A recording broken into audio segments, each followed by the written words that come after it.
السلام عليكم ورحمة الله تعالى وبركاته. أهلا بالتلاميذ الأعزاء. إذا نتمم تمارين كتاب الفرنسية مستوى الخامس ابتدائي الصفحة 129. عندنا اليوم برودكسيون دو ليكري écrire un compte rendu de voyage، يعني أكتب تقرير عن رحلة أو عن سفر. أولا j'observe et je découvre. j'observe سي دو فوتوغرافي. ألاحظ هاد الصور. عندنا الصورة الأولى يعني كتمثل لنا الكتبية. الصورة الثانية كتمثل لنا منارة. ثانيا جولي سي لو كونت غوندي 30 écoliers à Marrakech، يعني 30 تلميذ في مراكش. À 6 heures du matin, les 30 écoliers ont quitté leur petit village d'Amzmiz. في الساعة 6 صباحا غادر 30 تلميذ قريتهم الصغيرة أمزميز. À 7 heures, ils se sont arrêtés dans un petit bois pour prendre leur petit déjeuner et se reposer. في الساعة 7 صباحا توقفوا في غابة صغيرة لتناول الإفطار والراحة. À 9 heures, ils étaient déjà devant la Koutoubia. Ils ont visité la mosquée, recueilli quelques informations et pris des photos. يعني قاموا في الساعة 9 صباحا، كانوا بالفعل أمام الكتبية، قاموا بزيارة المسجد وجمعوا بعض المعلومات والتقطوا الصور. À 2 heures, ils étaient devant le bassin de la Minara. Le spectacle était magnifique. في 12 ظهرا كانوا أمام حوض المنارة، كان المشهد رائعا. À 1 heure, ils ont pris leur déjeuner dans les jardins de la Minara. يعني في 1 ظهرا تناولوا طعام الغداء في حدائق المنارة. À 2 heures, ils ont pris le chemin du retour. في 2 بعد الظهر عادوا. ندوزو للأسئلة. ثالثا je réponds aux questions. Que vois-tu sur les 2 photographies؟ ماذا ترى في الصورتين؟ Je vois la mosquée Koutoubia et l'un des monuments historiques fermement inscrits dans l'histoire du Maroc. Je vois le jardin historique de Minara. Je vois le jardin historique de Minara. يعني في الصورة الثانية. الصورة B. هنا الصورة A. هنا الصورة B. Dans quelle ville se trouvent ces 2 monuments؟ يعني في أي مدينة يوجد هذان الأثران أو النصبان؟ Il se trouve à Marrakech. Il se trouve à Marrakech. De qui parle-t-on dans le document C؟ De qui parle-t-on dans le document C؟ يعني عمن نتحدث في الوثيقة C، يعني في هذه الوثيقة. Il parle d'une 30 écoliers. Il parle d'une 30 écoliers، يعني نتكلم عن 30 تلميذ. D'où vient-il؟ D'où vient-il؟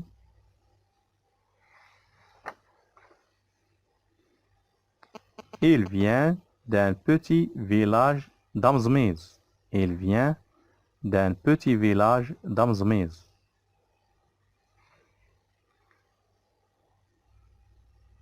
Où vont-ils؟ Où vont-ils؟ Elles vont à Marrakech. Elles vont à Marrakech. يعني هنايا من أين أتوا وهنا إلى أين يذهبون.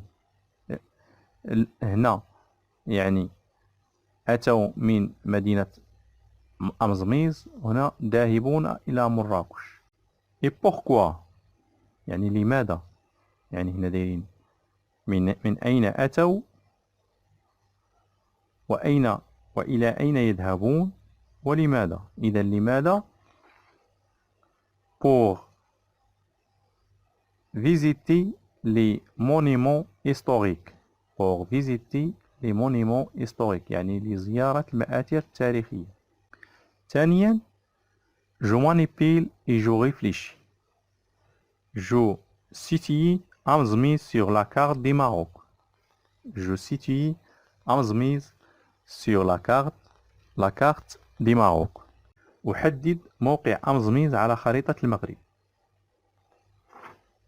إذن يعني أمزميز هي هذه يعني توجد في جنوب مراكش وتبعد عن مراكش ب56 كيلومتر.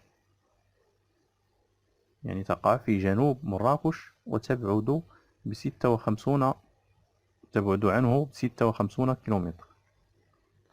إذا غنديرو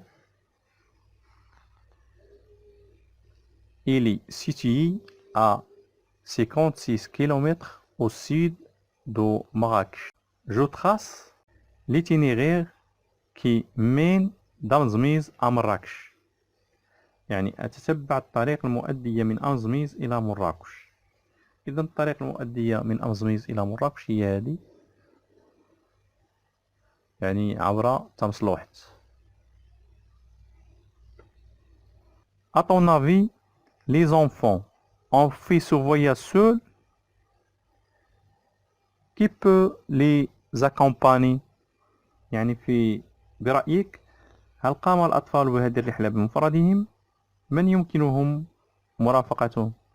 Non, les enfants n'ont pas fait ce voyage seuls.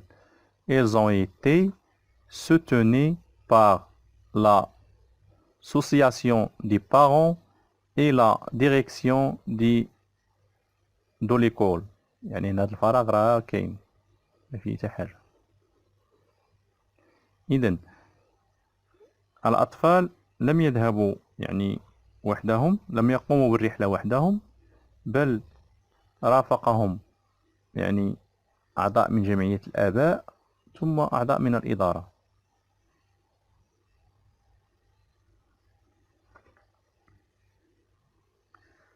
À quoi leur sert ce genre de visite?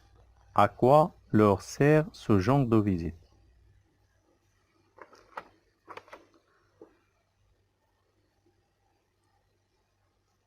Elle sert pour en savoir plus sur les monuments historiques. هنا غنديرو دي ماروك. Elle sert pour en savoir plus sur les monuments historiques du Maroc. غنحيدو مراكش غنديرو دي ماروك.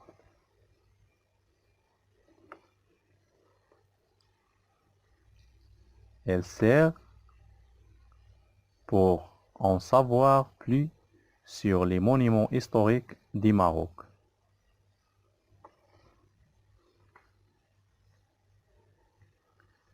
ندوزو je retiens.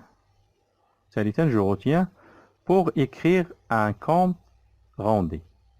يعني لكتابة تقرير j'indique où et quand s'est fait la visite. أشير إلى أين ومتى تمت الزيارة.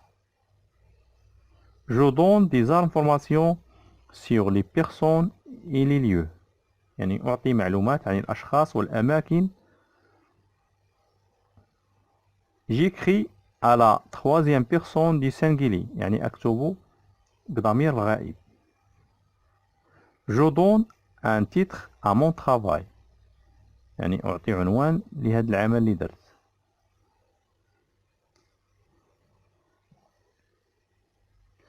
رابعا je m'évalue à mon tour J'écris un compte rendu sur une visite que j'ai effectuée avec mes camarades de classe au parc zoologique de تيمارة. يعني بدوري أكتب وصفا لزيارتي التي قمت بها مع رفاق القسم إلى حديقة الحيوان بتمارة. عطينا هنا يعني واحد بوتي باجاج، يعني ما بواط امو دي غولمون دو فواياج اي دو لا فيزيت، يعني عطاونا هنا كار لو ديبار لاريفي لي كاج لي زانيمو اي لي بيرسون، يعني الحافلة، انطلاق، الوصول، السياج، الحيوانات ثم الأشخاص. Mon école a organisé un voyage au zoo de تيمارة، يعني مدرستي نظمت رحلة إلى حديقة الحيوان بتمارة sous la supervision de mon professeur، تحت إشراف معلمي. Le matin du jour de rassemblement prévu، يعني في صباح اليوم التجمع، nous prenions régulièrement le bus avec l'enseignant expliquant les règles que les élèves doivent suivre lors de ce voyage. يعني ركبنا في الحافلة تحت الشروحات التي أعطاها لنا يعني الأستاذ الكيفية اللي غنديرو بها هاد الرحلة. Sur le chemin، يعني في الطريق، nous nous sommes arrêtés pour le petit déjeuner، يعني في الطريق توقفنا لتناول الفطور في الهواء الطلق en plein air، في الهواء الطلق. Nous avons terminé le voyage dans une ambiance amusante avec des chansons، يعني أتممنا الرحلة أو أكملنا الرحلة في جو مرح، يعني بالأغاني. Nous sommes arrivés au parc، وصلنا إلى حديقة الحيوان، et c'était une belle vue، يعني منظر جميل من الخارج، منظر جميل de l'extérieur، من الخارج en raison de la propriété، يعني منظر جميل لما رأيناه يعني من نظافة، et du bon traitement des responsables، وحسن التعامل المشرفين. Nous sommes entrés régulièrement dans le parc، يعني دخلنا إلى الحديقة، et avons vu un groupe de prédateurs، يعني رأينا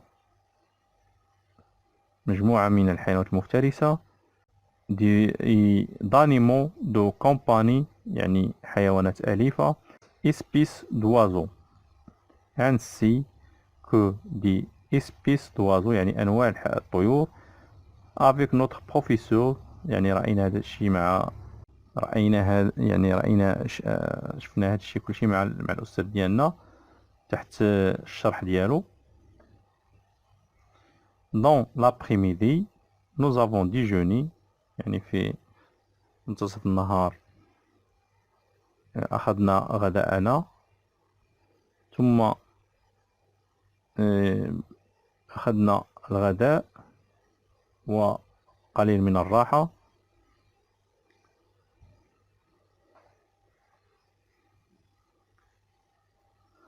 Nous avons fait une visite amusante et avons pris plusieurs photos pour le souvenir، يعني قمنا برحلة بزيارة ممتعة، أخذنا بعض الصور للذكرى. Mais les bons moments se terminent vite، يعني اللحظات الجميلة تنتهي، اللحظات الجميلة تنتهي سريعا. Il est donc le temps de rentrer chez nous، يعني جاء الوقت ديال الرجوع. car le bus est venu nous ramener à la maison، يعني لأن الحافلة جاءت يعني باش تقلنا إلى الديار ديالنا. après un voyage inoubliable، من بعد زيارة لا تنسى. إذا هاد النص غادي نخلي لكم، يعني قاعد سميتو نخلي لكم النص، نخلي لكم هاد الأجوبة يعني في آخر في تحت الفيديو. إذا هادشي اللي كاين في الصفحة 129 130. إن شاء الله نتلاقاو في صفحة قادمة بحول الله.